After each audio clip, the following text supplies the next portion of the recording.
ಇಡೀ ಕರ್ನಾಟಕದಾದ್ಯಂತ ಇರುವ ರಾಜ್ಯದ ಎಲ್ಲ ರೈತರಿಗೆ ರಾಜ್ಯದ ಕಂದಾಯ ಸಚಿವರಾದ ಕೃಷ್ಣ ಬೈರೇಗೌಡ ಅವರು ಬಂಪರ್ ಗಿಫ್ಟ್ ನೀಡಿದ್ದಾರೆ.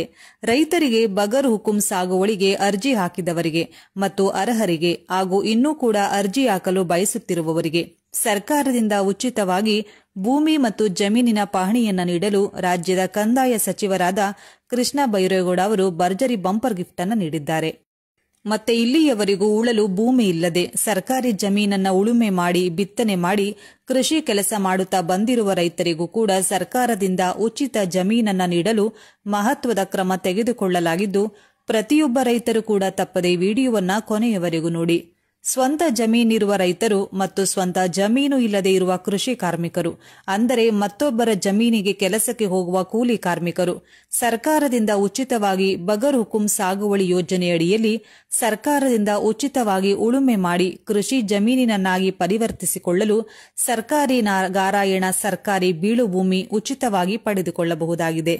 ಬನ್ನಿ, ರಾಜ್ಯದ ಕಂದಾಯ ಸಚಿವರಾದ ಕೃಷ್ಣ ಬೈರೇಗೌಡ ಅವರು ಬಗರ್ ಹುಕುಂ ಸಾಗುವಳಿದಾರರಿಗೆ ಭಾರಿ ದೊಡ್ಡ ಭರ್ಜರಿ ಗಿಫ್ಟ್ ಅನ್ನೇ ಘೋಷಣೆ ಮಾಡಲಾಗಿದ್ದು, ಕಂಪ್ಲೀಟ್ ಆಗಿ ಈ ವಿಡಿಯೋದಲ್ಲಿ ನೋಡೋಣ.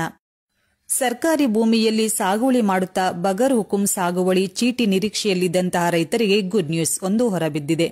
ಅದೇನೆಂದರೆ ಬಗರ್ ಹುಕುಂ ವಿಲೆ ಪ್ರಕ್ರಿಯೆ ಆರಂಭಗೊಳಿಸಲಾಗಿದೆ ಅಂತ ಕಂದಾಯ ಸಚಿವರು ತಿಳಿಸಿದ್ದಾರೆ. ಸುದ್ದಿಗೋಷ್ಠಿಯಲ್ಲಿ ಮಾತನಾಡಿದಂತಹ ಅವರು, ಬಗರ್ ಹುಕುಂ ನಮೂನೆ 57ರ ಅಡಿಯಲ್ಲಿ ಒಟ್ಟಾರೆ 9.80 ಲಕ್ಷ ಅರ್ಜಿಗಳು ಸಲ್ಲಿಕೆಯಾಗಿತ್ತು. ಈ ಪೈಕಿ ಅನರ್ಹ ಅರ್ಜಿಗಳೇ ಅಧಿಕ. ಈ ಅರ್ಜಿಗಳ ವಿಲೇವಾರಿಗೆ ಈಗಾಗಲೇ ರಾಜ್ಯಾದ್ಯಂತ 160 ಬಗರ್ ಹುಕುಂ ಸಮಿತಿಗಳನ್ನು ರಚಿಸಲಾಗಿದೆ. ಪ್ರತಿ ತಿಂಗಳು ಕನಿಷ್ಠ ಮಟ್ಟದ ಅರ್ಜಿ ವಿಲೆಯಾಗಬೇಕು.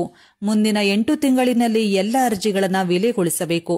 ಅಲ್ಲದೆ ಅರ್ಹರಿಗೆ ಭೂ ಮಂಜೂರು ಮಾಡಬೇಕು ಎಂದು ಈಗಾಗಲೇ ತಹಶೀಲ್ದಾರರಿಗೆ ಸೂಚಿಸಲಾಗಿದೆ ಎಂದು ಸಚಿವರಾದ ಕೃಷ್ಣ ಬೈರೇಗೌಡ ಅವರು ತಿಳಿಸಿದ್ದಾರೆ. ರಾಜ್ಯಾದ್ಯಂತ ಗ್ರಾಮ ಆಡಳಿತಾಧಿಕಾರಿಗಳ ಮಟ್ಟದಲ್ಲಿ ಕನಿಷ್ಠ 4 ಲಕ್ಷ ರೈತರಿಗೆ ಸಂಬಂಧಿಸಿದ 69,437 ಸರ್ವೆ ನಂಬರ್ಗಳಲ್ಲಿ ನಮೂನೆ 1ರಿಂದ 5 ದಾಖಲೆಗಳನ್ನು ಪರಿಶೀಲಿಸಲಾಗಿದೆ. ಅಂದರೆ ಸಂಬಂಧಪಟ್ಟ ರೈತರ ಕಡತಗಳನ್ನು ತಯಾರು ಮಾಡುವ ಪ್ರಕ್ರಿಯೆ ಆರಂಭಿಸಲಾಗಿದೆ.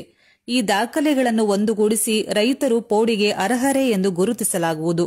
ಆರ್ಐ, ಶಿರಸ್ತೆದಾರ್ ಮತ್ತು ತಹಶೀಲ್ದಾರ್ ಈ ಬಗ್ಗೆ ಪರಿಗಣಿಸಿ ನಂತರ ನಮೂನೆ 6 ಮತ್ತು 10ರ ಪ್ರಕ್ರಿಯೆಗೆ ಸರ್ವೆ ಇಲಾಖೆಗೆ ಪೋಡಿಗೆ ಶಿಫಾರಸು ಮಾಡುತ್ತಾರೆ. ತದನಂತರವೇ ರೈತರಿಗೆ ಪೋಡಿ ಲಭ್ಯವಾಗುತ್ತದೆ ಎಂದರು. ರಾಜ್ಯಾದ್ಯಂತ 48,16,813 ಜಮೀನುಗಳ ಮಾಲೀಕರು ನಿಧನರಾಗಿದ್ದಾರೆ. ಆದರೆ ಅವರ ಹೆಸರಿನಲ್ಲಿಯೇ ಪಹಣಿ ಮುಂದುವರಿತಾ ಇದೆ. ಈ ಎಲ್ಲರಿಗೂ ಅತಿ ಶೀಘ್ರದಲ್ಲಿಯೇ ಪಾವತಿ ಖಾತೆ